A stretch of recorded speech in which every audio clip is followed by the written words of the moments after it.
Here it comes. Poured right out of the package is what's said to be a 1935 German Wehrmacht lighter. However, aside from being completely covered in rust, this lighter has no clear markings, meaning there's not enough evidence to prove it was standard issue gear for the German army back then, and honestly, we've never heard of any military issuing lighters. But after doing some digging, this claim likely comes from 1935 being the founding year of the Wehrmacht, combined with their heavy use of such lighters. Because of this, many collectors in the market refer to these items literally as Wehrmacht lighters. However, I think it's much more accurate to call it a lighter from the German Wehrmacht era. Now, our restoration master Reflin has completely disassembled it and will use citric acid to chemically remove the rust.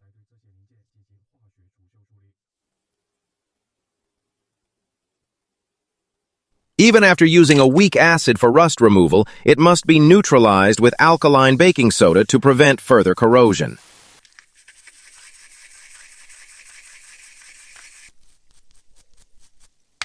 Once the rust is completely gone, you can see some leftover silver plating still clinging to the lighter.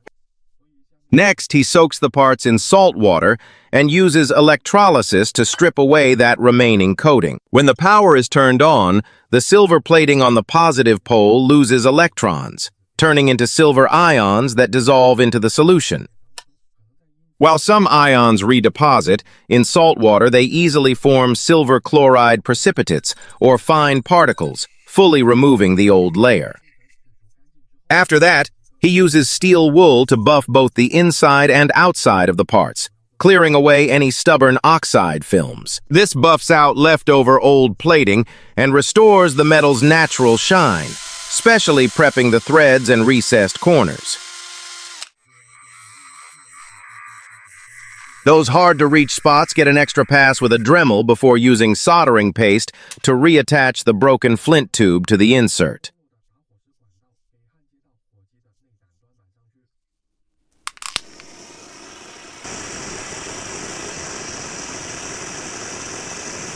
As you can see, the weld looks fantastic, but besides the flint tube, the top plate is still missing a closing mechanism.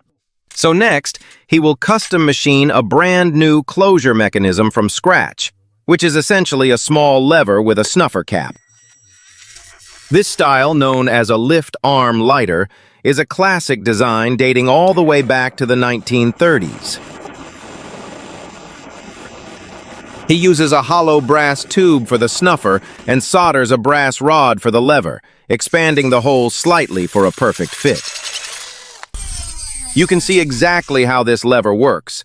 You lift it to expose the wick, allowing you to strike and ignite the flame. When you are done, simply push the lever down, and the cap snuffs out the fire, which is a brilliantly simple and effective mechanism. He cleverly uses a screw head as the snuffer cap, soldering it on before filing, shaping, and polishing it to a high shine. Now that we have a brand new lever with its snuffer, we need a mounting base, which is also crafted from brass tubing.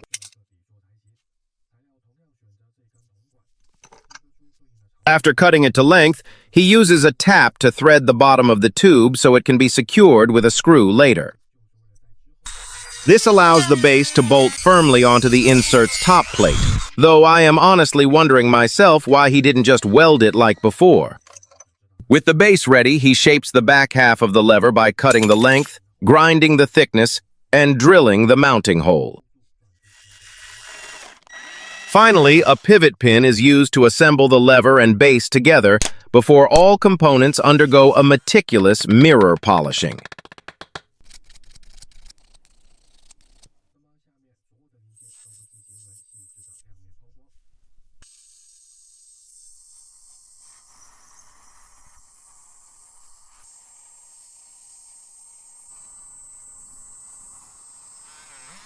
After polishing, the next step is replating these parts with silver using a setup of sodium hydroxide, distilled water, sulfuric acid, and an electroless silver plating solution. First, he gives the parts an alkaline wash in sodium hydroxide to thoroughly degrease them, followed by a rinse and brush combo. The brushing activates the surface before dropping them into the plating solution, leveraging the potential difference between brass and silver ions. This triggers a clean silver deposit, and a final distilled water rinse washes away residual chemicals, wrapping up the silver plating process. Now that all the components are fully prepped, it is time to dive into the final assembly, which is honestly a breeze at this point. Since the hard part is already done, remember how we mentioned earlier that lighting this required 2 steps of lifting the arm and then striking? Well, some lazy designers wondered if opening and lighting a lift arm lighter could be done in one motion, and the answer is absolutely yes. By changing the lever's movement to horizontal, a single flick of the thumb pops the cap and ignites the flame. Laziness truly drives human innovation. Finally, we add some fuel, and this 1935 German Wehrmacht-era lift arm lighter is officially fully restored.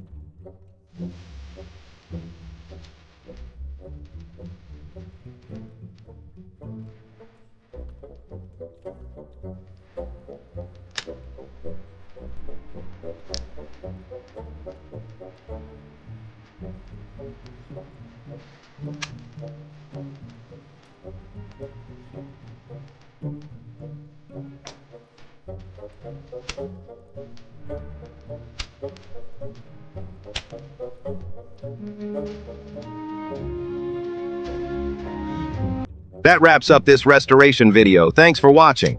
Time flies when you are having fun, so thanks again for visiting Max's Restoration Zone, and bye for now.